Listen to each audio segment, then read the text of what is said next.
This is a short story I am reading now, written by Qader Muradi from Holland. I am Namak Badri. A voice from the ashes. Everywhere I looked, that man's face appeared before my eyes. In the streets and bazaars, everywhere, I thought he was following me. When I looked at passers-by, I searched for him.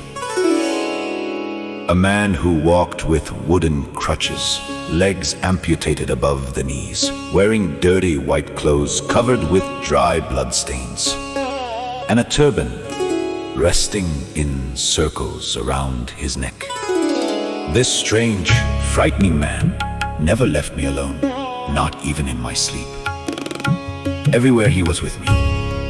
I tried to get rid of him, but to no avail. He was with me everywhere and talked to me at all times. He would not leave me in peace. He mumbled something close to my ears, vague and repetitive. I thought of finding him, talking with him, and begging him to leave me alone. I wanted to tell him that I am innocent. I'm not guilty, that I had done nothing wrong.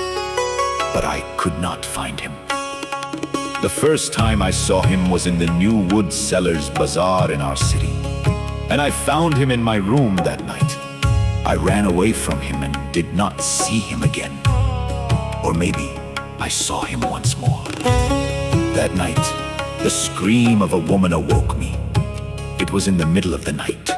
I apparently got up. The room was dark. I struggled to find the light switch.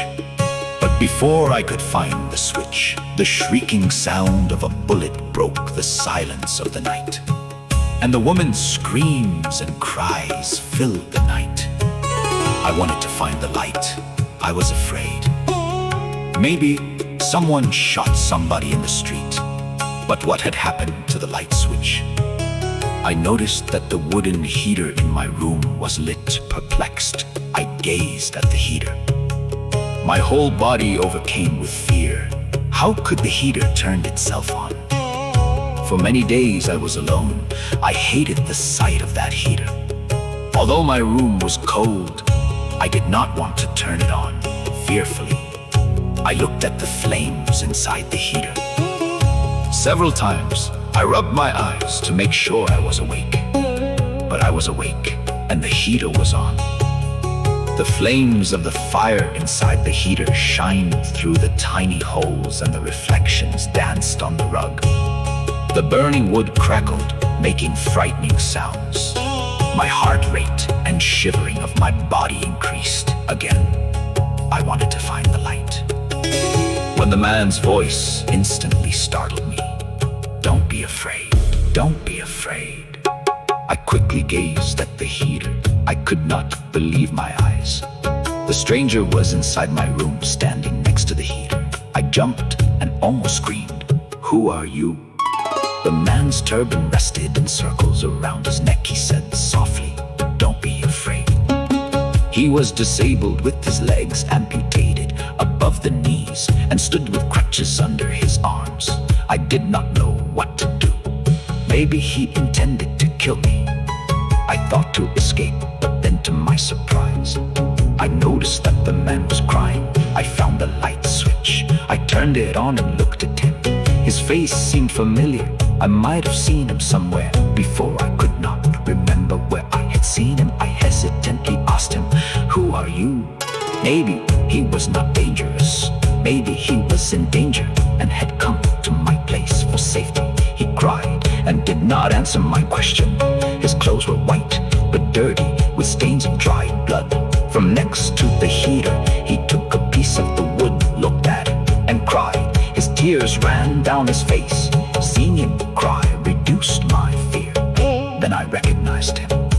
He was the man I had seen in the wood seller's market. My head spun. I became fearful again.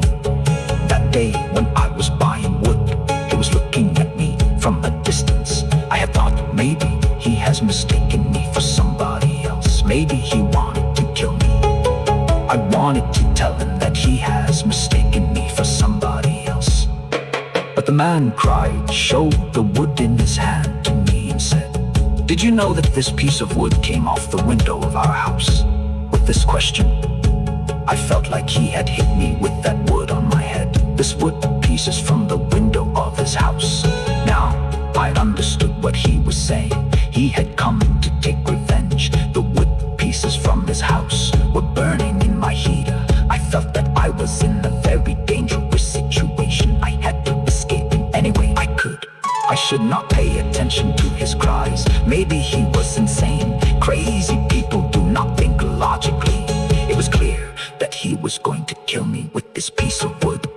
Fearful, and with a jittery voice I said, "But I have bought the wood." The stranger laughed. He laughed loud like an insane man. Then angrily he screamed, "I know you have bought them. I know, but do you know that the pieces of wood are from my house?"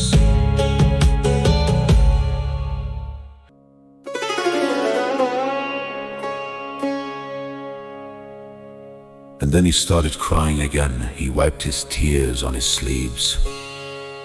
He took another piece of wood from the heater, cried more and said, "Oh God, oh my God, my house, my bookshelf, my son. The blood of my 6-year-old daughter is dry on this piece of wood. Oh my dear God, my house, our house, our house, our house fell on us. You don't know? We were under the rain of bullets. In a second, my family disappeared. I don't know if the earth cracked and took them, or did they fly to the skies, but they were not there. Everywhere I looked for them. My wife, my little daughter, my son, my legs, the shelves and the doors. You don't know where they are, huh? No. You just warm up your room with the wood, huh? What a pleasant warmth they give to your room." And he started laughing loud, scary laugh. I knew he was not insane. His words did not sound crazy. Laughters and cries, anger and outrage were mixed in his voice. I said again, "But I bought these wood."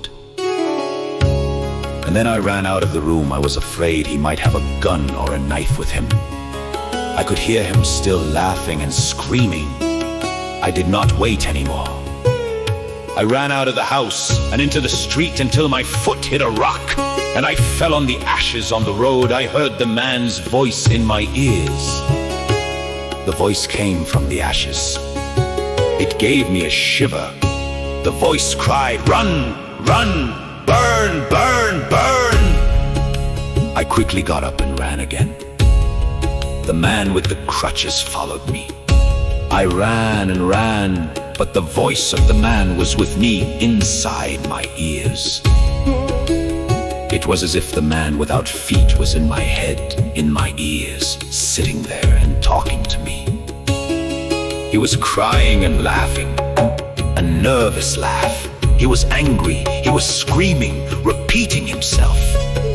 What a world we live in. Parents gave their children ashes to break wood. The doors and the windows of the houses ruined by the war were to be sold in the wood markets. You do not know this. You just buy the wood to warm up your room with them. The pieces of wood, the broken doors and windows go on the scales and are being sold and bought. The woods from people's windows and doors, from their picture frames, some already burned by the fire of guns and bombs. It is people's life and memories that go up on the scales and being bought and sold. These woods carry the memories of happy families, their laughters. Don't worry, I cannot catch you.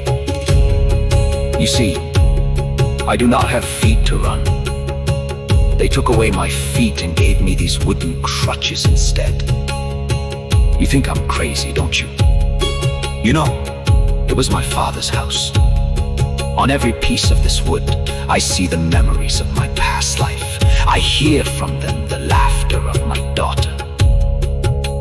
Do you see that wood? It was from the family's old crib.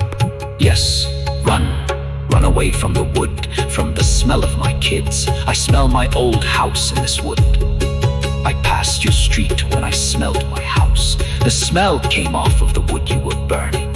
I came to see my house, my kids, and my past life. I came to feel the comfort of my old home from these pieces of wood. Oh God, oh God. I stopped. I looked back again. The night was not that dark. The moon's faint light covered the houses and alleys. The alley was quiet, no footsteps to hear. Maybe the man had stopped following me. Nevertheless, I continued to run again. And then I heard the sounds of people. It was from the other side of the street. The voices became louder and louder, voices of children and women.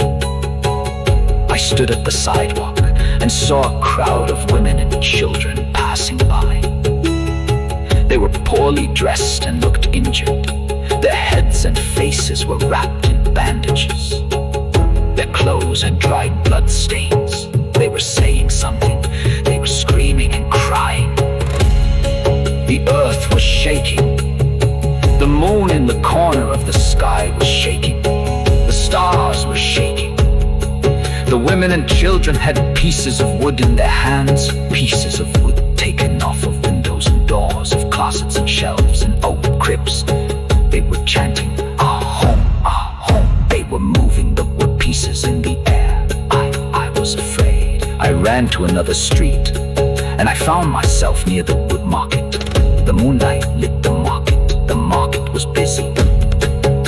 There were hundreds of poor women and children, hundreds of carts, hundreds of scales, hundreds of guns, hundreds of buyers and hundreds of sellers. And there were woods all over the place. The pieces of woods halfway burned dry with blood stains. The people's faces were dusty, with pieces going up on the scale, and money was changing hands. Look how they sell my life and burn it. You run. Yes, you must run.